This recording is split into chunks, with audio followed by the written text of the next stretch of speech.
নমস্কাৰ বন্ধুসকল, আপোনালোকক পুনৰ স্বাগতম জনাইছোঁ আপোনাৰ প্ৰিয় ইউটিউব চেনেল অইলেছ অসমলৈ। আজিৰ ভিডিঅ'ত আপোনালোকে জানিব পাৰিব কুলাৰ বুলিলে আমি কিমানবিধ বস্তু বুজোঁ বা কুলাৰ কেই প্ৰকাৰৰ আছে আৰু এই গৰমৰ সময়ত আপোনালোকে কি কুলাৰ ব্যৱহাৰ কৰিলে ভাল ৰুমটো ঠাণ্ডা হ'ব। গতিকে আপোনালোকে এই ভিডিঅ'টো সম্পূৰ্ণকৈ চাব, আপোনালোক সকলোৰ কাৰণে উপযোগী হ'ব পাৰে। 1 নম্বৰ, এয়াৰ কুলাৰ। প্ৰথমতে আহক জানো এয়াৰ কুলাৰৰ বিষয়ে।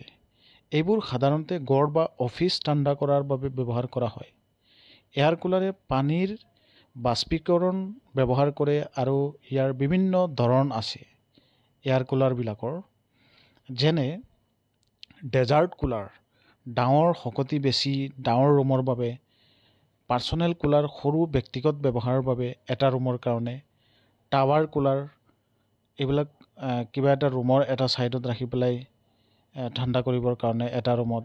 উইণ্ড কুলাৰ, যিটো আপোনালোকৰ খিৰিকী আছে, খিৰিকীৰ ওচৰত ৰাখি পেলাই ৰুম ঠাণ্ডা কৰিবৰ কাৰণে ৰুমৰ জাগাটো বাচি যাব। এই কুলাৰবোৰ বিদ্যুততে চলে আৰু বেছি গৰম ঠাইত বেছি উপযোগী, কিন্তু আৰ্দ্ৰ ঠাইত ই ভালকৈ কাম নকৰে। এতিয়া আমি আলোচনা কৰিম পানীৰ যিবিলাক কুলাৰ আছে, পানী ব্যৱহাৰ কৰি যিবিলাক ৱাটাৰ কুলাৰ ব্যৱহাৰ কৰা হয় সেইটোৰ বিষয়ে। এতিয়া আহক জানো পানীৰ কুলাৰ বুলিলে কি বুজায়। ই হৈছে সেইটো এটা যন্ত্ৰ যিয়ে আপোনালোকৰ বাবে ঠাণ্ডা পানী আগবঢ়ায়। অফিচ, স্কুল, হাস্পতালত বেছি দেখা যায়। বটল ফিট কুলাৰ থাকে, ওপৰত পানীৰ বটল লগোৱা হয়। ডাইৰেক্ট পাইপ কুলাৰ, পানীৰ পাইপত সংযুক্ত হয়। এইবোৰ ঠাণ্ডা পানী পোৱা সহজ, কিন্তু নিয়মিত পৰিষ্কাৰ সংৰক্ষণৰ প্ৰয়োজন হয়। আইচ কুলাৰ আছে। এতিয়া ক'বলৈ গৈ আছোঁ কুলাৰ বক্স মানে কি। পিকনিক বা ভ্ৰমণৰ সময়ত যি কুলাৰ ব্যৱহাৰ কৰা হয় এইবোৰতে আইচ পৰাও ঠাণ্ডা কৰি ৰখা হয়। গতিকে হাৰ্ড কুলাৰ শক্ত আৰু দীৰ্ঘস্থায়ী। ছফ্ট কুলাৰ হালধীয়া আৰু চলন কম। ইলেক্ট্ৰিক কুলাৰ গাড়ী পাৱাৰত চলে। এই কুলাৰবোৰে বিদ্যুৎ চাৰেও কাম কৰে, কেতিয়াবা বিদ্যুততো সহায় কৰে। আপোনালোকে সকলোৱে লেপটপ ব্যৱহাৰ কৰে। লেপটপত আপোনালোকৰ লেপটপটো ঠাণ্ডা হ'বৰ কাৰণে বেছি সময়ত যদি ইউজ কৰে, তেনে ক্ষেত্ৰতো আপোনালোকে এটা কুলাৰ আছে সেইটো ব্যৱহাৰ কৰিব পাৰিব। কুলিং পেড থাকে, লেপটপৰ তলত ৰাখি ফেন চলোৱা হয়, বা ভেকুম কুলাৰ থাকে, গৰম বতাহ বাহিৰলৈ ওলাই দিয়ে।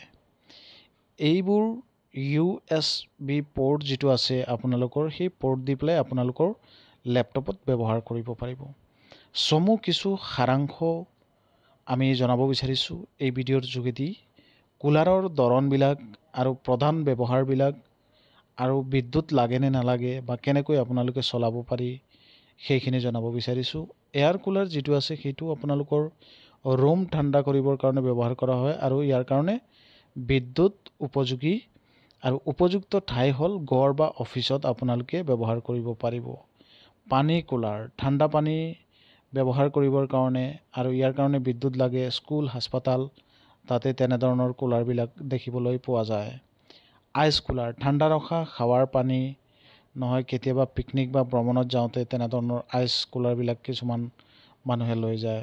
লেপটপৰ কাৰণে আপোনালোকে লেপটপ ঠাণ্ডা কৰিবৰ কাৰণে USBৰ যোগেদি বা গেমিং বা অফিচত ইউজ কৰাবিলাকেও তেনেধৰণৰ ইউজ কৰিব পাৰে।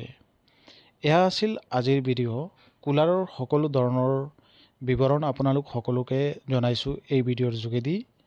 কোনটো কুলাৰ আপোনাৰ বাবে উপযুক্ত বুলি আপোনাৰ ধাৰণা হৈছে সেইটোৱে আপুনি চাই ল'ব। কমেণ্টত জনাব। ভিডিঅ'টো যদি ভাল লাগিছে লাইক আৰু শ্বেয়াৰ, ছাবস্ক্ৰাইব কৰিবলৈ নাপাহৰিব আমাৰ অইলেছ অসম ইউটিউব চেনেল। ধন্যবাদ। Thank U.